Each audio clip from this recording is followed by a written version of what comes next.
Everybody hurts in some department of life, whether relationship, financial, home, career, commitment, or many other areas. We all have issues, blocks, and problems that seem built into our personality, and in some ways they are. Emotional pain, psychological wounds, and discomfort are the greatest teachers in life, and we spend a lot of time and effort in trying to heal life's inevitable distress signals, to figure out what isn't working, what has gone wrong, what hurts, and how to fix it. Unless we can pinpoint a definite time in our life that triggers these stinging issues, they most likely began in childhood. The self-help industry is a multi-billion-dollar enterprise, and many try it in the form of books and audio recordings. Is this a good strategy? For many, the answer is yes, but many more are left feeling disgruntled because teachings of the growing self-consciousness movement of recent generations haven't worked for them. Why? Sometimes the information provided is generalized and the solutions to the problems they outline are unattainable and non-specific, at least to some of their audience. However, we must also acknowledge human frailty and the acceptance that sometimes things just happen. No one is invincible and no one escapes. But what if you could identify definitive areas of potential or existing problems in your life and perhaps even their causes? For example, why do I always mess up in relationships no matter how hard I try? Is there a way I can stop self-sabotaging my efforts to remain sugar-free or to stop my overconsumption of alcohol? This has been going on for years. Why do I continually get fired from every job I've had? What causes me to give other people praise and credit when due, but not myself? Why do I always put others first, pathologically?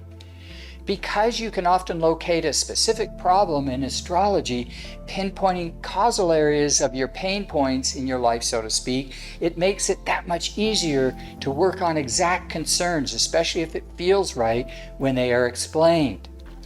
We have a chart service consultation called When Your Noble Dragon Wears a Crown that outlines 7 indicators of possible pain points that you may suffer from.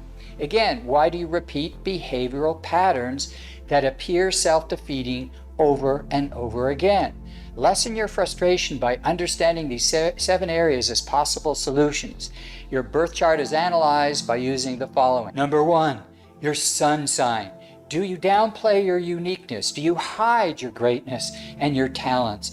Or is your ego out of control? The sun has authority, but equally that authority can be undermined, thwarted, or subverted by other planets, as it's rare that a chart has an unaspected sun. The authority of the sun can also dominate other planets, not allowing them to develop their full potential, just as a 2 mythic hero-type father figure can weaken his children's power. A 2 dominant sun can obliterate gentler sides of an individual. Number 2, the location of the planet Saturn in your chart may be limiting or restricting you while trying to create a sense of structure in your life. It reminds us of boundaries and commitments and responsibility. Saturn teaches us about life through multiple challenges such as denial and struggle for attaining what we want and the failures we may encounter along the way. Number 3, the placement of Chiron that astrologically represents the wound of I'm not good enough, or worse, I'm not enough in a specific department of life, and is a really important astrological placement to know about. Obviously, deep sources of pain, suffering, and wounding in our life. It's our soft spot, the part of us that feels wounded, sensitive, and vulnerable. Where your Chiron is located in your chart is absolutely essential for self-understanding. Number 4, your South Node chart location revealing early childhood issues that need letting go in order to pursue your best life and higher purpose as an adult. Number 5, the condition of your 12th house, the house of dreams, the hidden world, self-undoing, and the unconscious is very important. This is the shadow house, as Carl Jung, the famous psychologist, once said, who also studied astrology. Specific difficulties you always seem to come up against in life become your shadow when you do not acknowledge or own them. Therefore, you blame others or external circumstances for all of your problems. Number 6, the planets, houses, and aspects that determine your personal beliefs. What you believe to be true fuels and directs your behavior.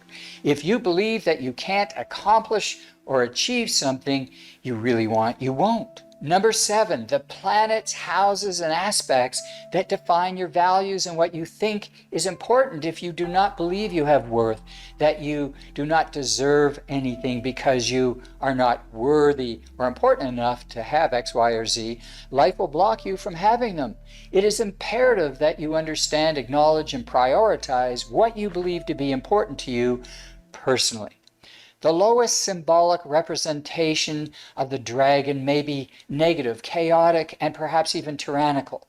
But many cultures consider the noble dragon to be a symbol of good fortune, power, and happiness. Your noble dragon wears a crown of inner power and alignment with the flow of the universe. In our astrological context, you crown your inner dragon by understanding, relating to, and defining your 7 possible pain points through the power of astrology. Once you are aware of the parts of yourself that limit or expand you, it's easier to chart a life path that is empowering. Okay, so feeling stuck somewhere in your life? Then please check out our service, Your Noble Dragon Wears a Crown, on our website, destinycyclesresearch.com. Maybe we can help you find a solution to unlocking your full potential.